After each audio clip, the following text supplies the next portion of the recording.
Hey everyone, this is Let's Get Practical and Daryl Girardier, and today we're talking about a quick guide on how to write for the web. Let's do this.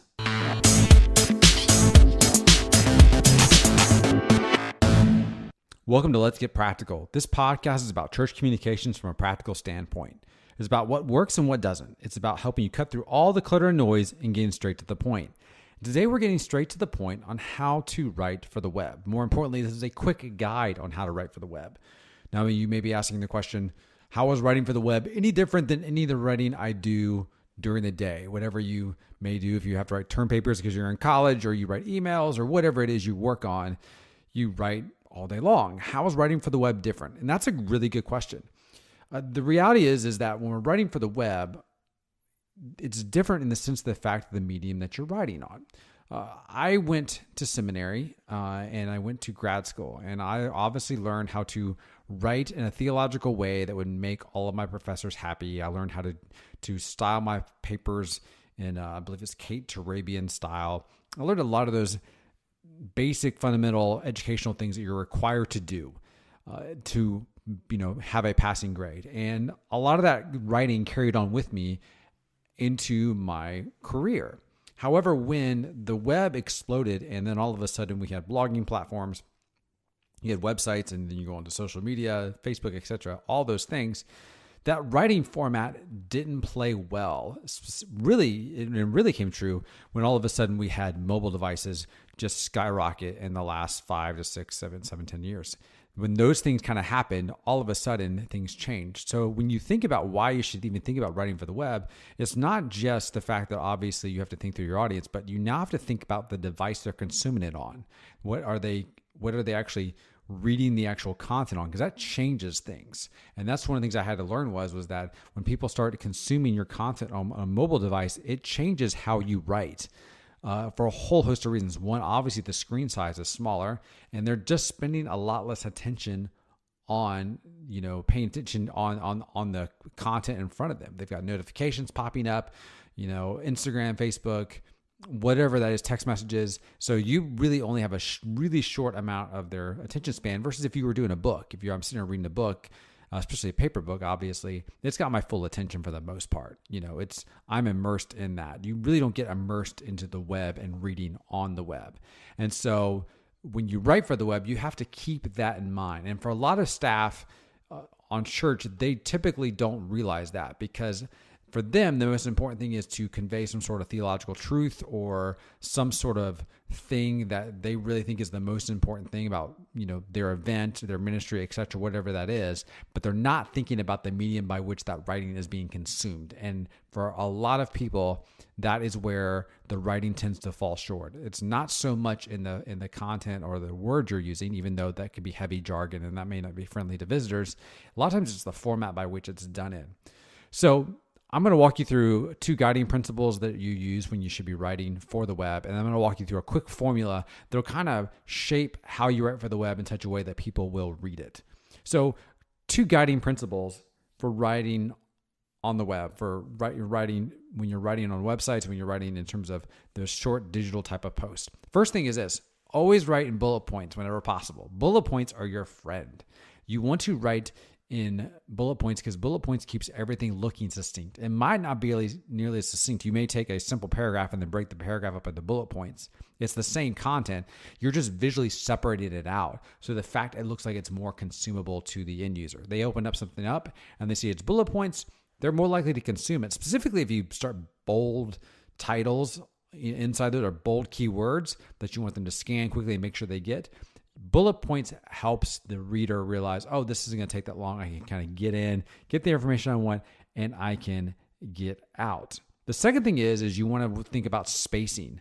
Spacing is not bad. I know that when back when you were in college or in high school, you love to figure out ways to space your paper out. So the fact you could finish that 5-page paper that was due. So you figured out every single way to increase the margins, increase the space, use the right font, all those type of things. When I talk about increasing spacing, it's not so you can fill space. Spacing breaks things up to make them more consumable. So think about the space you have in between sentences. So that's why bullet points are great, because it automatically provides spacing. So you kind of want to visually space things out. Now, I'll be honest with you, that was a little difficult for me to understand because I came from a traditional environment that said every paragraph has to have 4 to 5 sentences, introductory, closing. It's the typical, grammar school rules. In fact, that's kind of how my brain was wired. And it was really wired that way partly because, side note, I failed my college exit exam from grad school for writing because I wrote, and I did a creative style format when I wrote the assignment in the test room. And what I didn't realize what they were wanting was a simple introductory paragraph, 3 body paragraphs, and a closing paragraph. And I was like, oh, you want the standard format. And the problem is, so I just assumed that standard format is the way everything should be done. The reality of it is that's not how you write for the web. Bullet points and spacing, those are my 2 guiding principles when I'm writing. Can I make this in bullet points? Can I space this out in such a way that's easy for people to read? Now, here's a quick formula when you're writing for the web that I think works really well when getting people to actually not only just read what you've given them, but actually act on what you've given them. So here it is. And the formula is AIDA, A-I-D-A. Let me walk you through each 4 of these points in this formula. The first one is A, and that stands for attention. What you want to do when you're writing for the web is you want to make sure that you start off by grabbing that person's attention. And probably the easiest way to do that is start off with a question that you know is going to be a yes. So example would be this is, you could start off with the question of, would you like a more God-honoring marriage?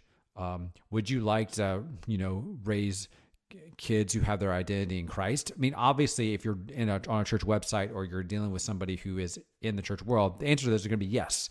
So you automatically get a yes. When you get a yes, it's a positive affirmation, and they'll want to go on to the next thing. So I start with something that's going to grab their attention. It's typically a question and something that I know they're probably going to say yes to. If it's no, it's maybe I'm trying to surprise them, kind of shock them. Did you know X, Y, and Z? But I typically want to start off with a positive, so I always want to start off with a yes. So I find a question that I know my audience is going to say yes to, and that's A. I'm trying to grab their attention. Then I go to piquing their interest. So at this point, what I'm trying to do is I'm trying to get them to kind of draw them in a little further. And so one way to do that is you can add facts. You can add stuff like, it kind of starts with like, did you know? Or you may not be aware, but yada, yada, yada, whatever it is, something that kind of makes them say like, hey, yes, you agreed this is something that you think is important when I grabbed your attention. And did you know this about that thing? Did you know 50% of all marriages end in divorce? Or something if you're doing something with marriage inside of your church. You want to do something that grabs their interest, kind of piques their interest and pulls them in a little bit further. So I typically use facts for stuff like that. There's various things you could do, but I'm trying to get their interest. It also, by the way, the other thing you can do inside of here is you can also do something by which you let the audience know that you know where they're at. Like, so in other words, if you say the question would be the attention grabbing question is going to be, would you like a God-honoring marriage? Then the interest grabber doesn't necessarily have to be a fact to get their interest. It could be something. In fact, we all know marriage is difficult. We all know yada, yada, yada. We understand boom, boom, boom. So I'm getting 3 or 4 things that get their interest because guess what? I'm letting the audience know, I understand you. I get you. I understand where you're at. And so all of a sudden is you form this bond with the audience. So that's another way to grab their interest as well. Then I get to D. And what I want to do is I want to create the desire. Specifically, I want the desire for change. So here I'm going to basically offer up the benefit of whatever it is that I'm telling them. So if it's me trying to get them to a small group, I'm going to tell them about the benefit of going to the small group. If you go to the small group, then this will happen. If you do this, then, if you do X, then Y will occur. Now, that's something that we typically don't do. We don't typically say what the value proposition is when we're talking about stuff inside the church. Because for us, the value benefit should be just the fact that church asked you to do it, and therefore, you want to have community with believers, etc. And it's kind of this almost thing where we really don't kind of define it. It's almost intuitive in terms of it's this abstract thing. Here, I'm actually telling you to be a little bit more concrete. Like, tell people if you do this, then this will happen. If your kid comes to VBS, then they're going to learn the following things. If they go to summer camp, if your teen goes to summer camp, they're going to learn the following things. These things will happen. So you want to clearly create that benefit that will create a desire for them to want that benefit. So I'm grabbing their attention, I'm getting their interest, and then I'm creating a desire for change, and specifically the desire for that benefit that you've listed out. And then the last thing I'm going to do is I'm going to give them a clear call to action.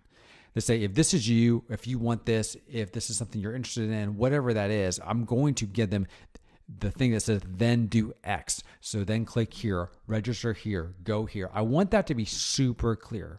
Too often what we do is with our calls to action is we don't let them clear enough about what the next steps are. We kind of want to leave it open-ended. And I'm telling you, the more clear you are and the more single focused you are in terms of this is the one thing we need to do, click here, do this, the better off response you're going to get because you've clearly defined the call to action. And by the way, make that call to action super easy. If it's on the web, it should be me clicking a button, I put in my name, maybe my email address, and I'm done. Don't ask me to go call something, because if I'm asking me to call something, now I've got to take out my phone. I've got to open up the phone app. I got to dial the phone. It goes on down the line. If I'm on my phone, I could click it and I could call, but you know what? It's a lot easier. It's just me sending the form because I may not want to deal with somebody. Make it frictionless as possible. Make that call to action frictionless as possible, because the reality of it is by making it frictionless as possible, you're going to get a better response. So that's the AIDA model. That's attention, interest, desire, and action. And the first two principles I talked about were making sure that you use bullet points and that you use proper spacing. In other words, proper spacing that's going to space things out, so the fact that people can read things in small, quick chunks so they can get in and get out. You know, when people do that, when you kind of follow this model, you're going to find a better response rate. And also people are just going to read your stuff a lot easier because they're going to keep things short and tight, and they can get in the information they want and they want to get out. That's how people treat the web now. They get in to get the information they want and they get back out. If they want to build community, they want to have like conversations, they'll go on Facebook, Instagram, they'll find other apps, opportunities to do that. But that's not what they want to do with their copy. They don't want to immerse themselves in a long thing about Charles Spurgeon. They want to get their information, they want to get in and get out. And make sure you do that. When you do that, when you write for the web, you're going to get a better response, and you're going to get more. All the time you spend on writing that copy and finessing that copy, you're going to get a return on that time that you spent doing that. So there you go. That's a quick guide on how to write for the web. If you've enjoyed this podcast, do me a huge favor. Click on the subscribe button inside of iTunes, Stitcher Radio, wherever you're listening. I really appreciate it. Or you know what? You can also go on to any of those places and leave us a rating as well. We would love that. Until next week, you guys take care, and I'll talk to you soon. Thanks. Bye.